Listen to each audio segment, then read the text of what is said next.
International Bronze Tango. So if you're ready to have some fun, so are we. We would now like to introduce you to the dance of tango. And in discussing tango, we'd like to start off with our posture and poise and our hold and frame. Okay?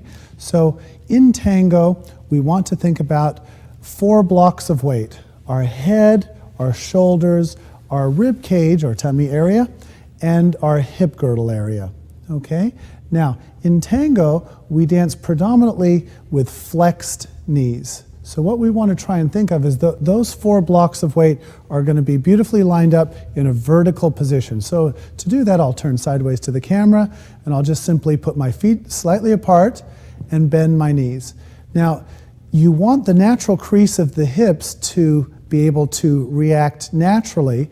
What we do not want to do with the hips is lift the hips up so that the line of the hip girdle becomes in line with the legs. We want the hip girdle to be in line with the torso. So again, that is one of our blocks of weight. Now, we want to feel in doing this that, of course, our tailbone is going to be 90 degrees down to the floor. If we break the hips back or push the hips forward, we're losing the alignment that we need for a basic walk in tango. So we need to feel that whenever we are in a flexed position, that our blocks of weight are beautifully lined up, our hips are not pushing forward or sitting back. And we're going to use our abdominal muscles to lengthen, to hold us in a very upright position. Okay? Now, in our dance position and frame, what I want you to think of is that I'd like you to cut your body in half. So we have a left front, a right front, a left side, and a right side. So if I have Heather join me now.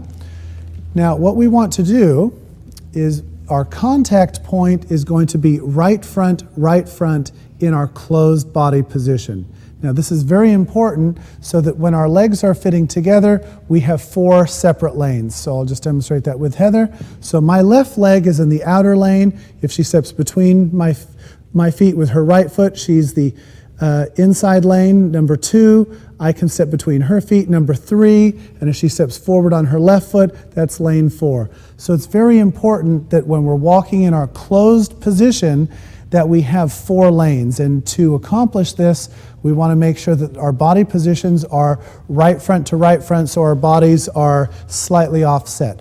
One of the problems that couples face is that through different figures, they become what we call square, meaning shoulder to shoulder and hip to hip, and then all of a sudden our legs are in the same lane. So we want to make sure that our body position and closed position is in an offset position. Okay? Now, when I ask the lady to dance, gentlemen, what I prefer doing is standing on my left foot. Now we can start on our right foot, but the most important thing for you to do is to pick a foot.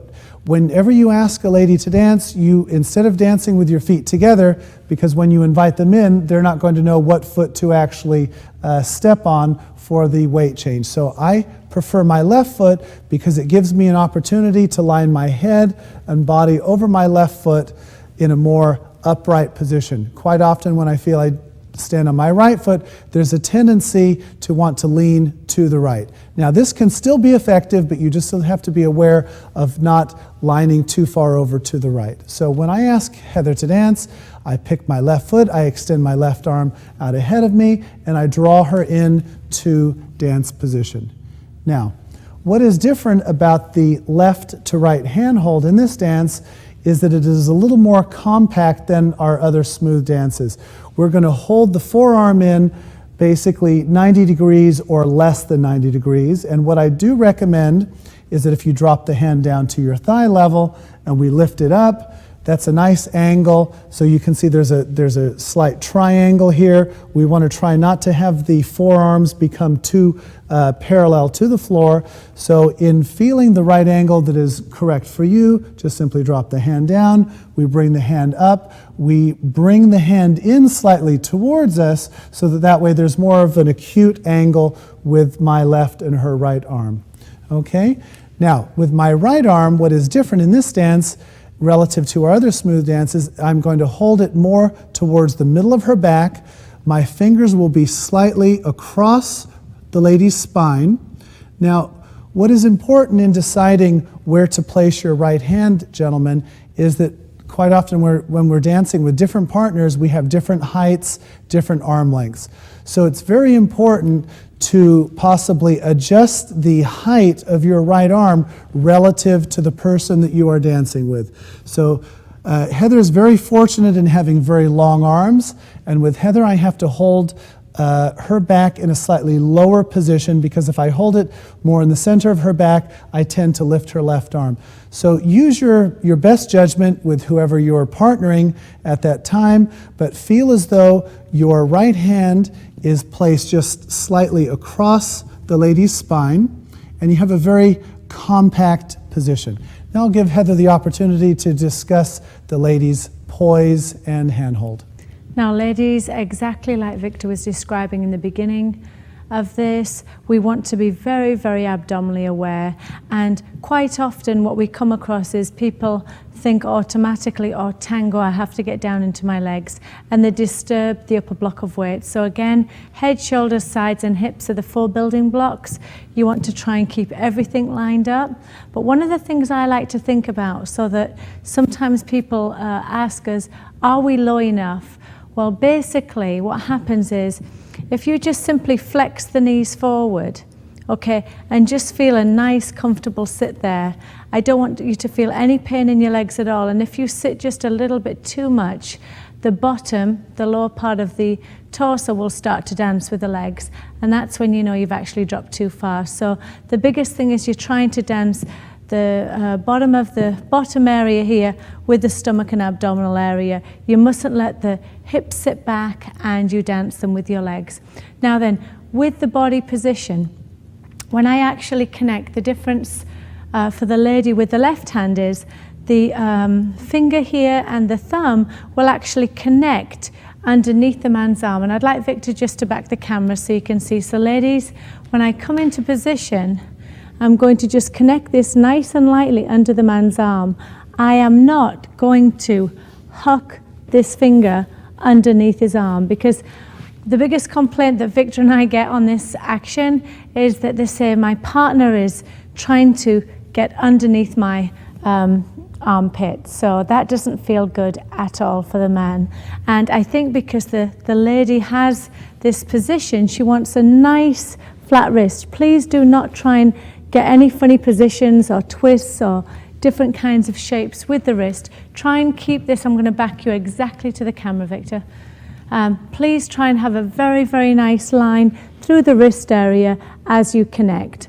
Now then, gentlemen, with your right side, I'm going to add this into your position and shape. The lady's left arm is your right side extension. So please do not think that this arm has to be as wide or as big as it is in the swing dancers. Because of your arm position being lower and more across the spine, I want the lady to be your extension. So as well, if you hold your hand, this elbow too high, as Victor said, the lady will not be able to connect underneath and feel that her shoulder's relaxed. So basically, we want this hand to have a nice level line. The finger will connect through this part of your back, nice and flat, and I want you to feel both the man and the lady, the shoulders are relaxed, elbows feel picked up, center line picked up, and the head, where does my head face? My head faces exactly where a wristwatch would be. If I was to put my hand just on top of Victor here, my head would face directly where I would have a wristwatch, just across from the man's left shoulder. Not into his ear or face, and not past my elbow. Just a nice, comfortable position to the left. I must just add a little bit here, and I don't want this idea or concept to be overdone. This dance is a different feeling from the swing dancers, and I feel the lady's head position is just held in a little bit more of an aloof position. So I want you to feel, ladies, that the head position in this, whatever you decide to do, is just a little bit more picked up, a little bit more poised. I don't want you to think just eye level here, just a little bit more pick up with the chin, just to create the actual feeling for tango. I'd just like to add a few more points to this. So gentlemen, When we invite the lady into dance hold, what I'd like you to do is, again, stand your full height, extend the left arm, draw the lady in. Now, I'm bringing her in with my left hand. Quite often we find that the ladies become very uncomfortable with this when we try to gather the lady with our right hand. Okay?